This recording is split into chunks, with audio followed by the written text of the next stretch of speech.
Are Middle-earth dwarves often xenophobic? Imagine a people who prize their underground homes, their ancient crafts, and their traditions above all else. Now, picture how this might influence their views of outsiders. Dwarves in Middle-earth tend to be suspicious and cautious around other races. This attitude is rooted in their long history of conflict, betrayal, and feeling isolated. They often see outsiders as potential threats to their homes or treasures. Most dwarven settlements are built in mountain strongholds or underground cities like Erebor and the Iron Hills. These places are designed to be secure and self-sufficient, which encourages a sense of separation from other peoples. Because of past invasions and thefts, dwarves have learned to be wary of outsiders. Their relationship with elves is the most notable example of this suspicion.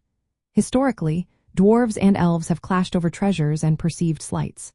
For example, in The Hobbit, the dwarves of Erebor and the elves of Mirkwood had tense relations. Yet, over time, some individuals from both races have overcome these prejudices. The friendship between Gimli the dwarf and Legolas the elf in The Lord of the Rings shows that even deep-seated mistrust can be challenged. Dwarves are also cautious around men. Some clans trade from alliances, but others remain distant. Their wariness often comes from past betrayals or misunderstandings rather than outright hatred. They want to protect their culture and heritage from being exploited or harmed. It is important to understand that dwarven distrust is not based on racial superiority.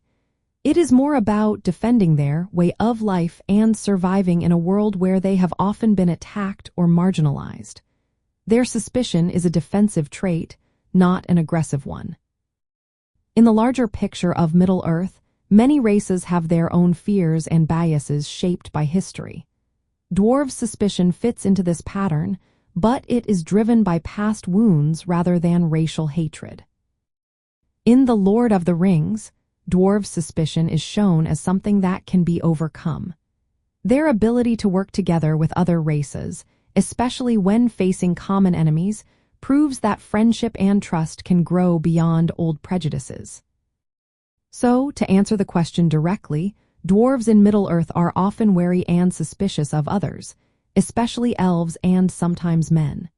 This attitude comes from their history and culture, not from a belief in racial superiority.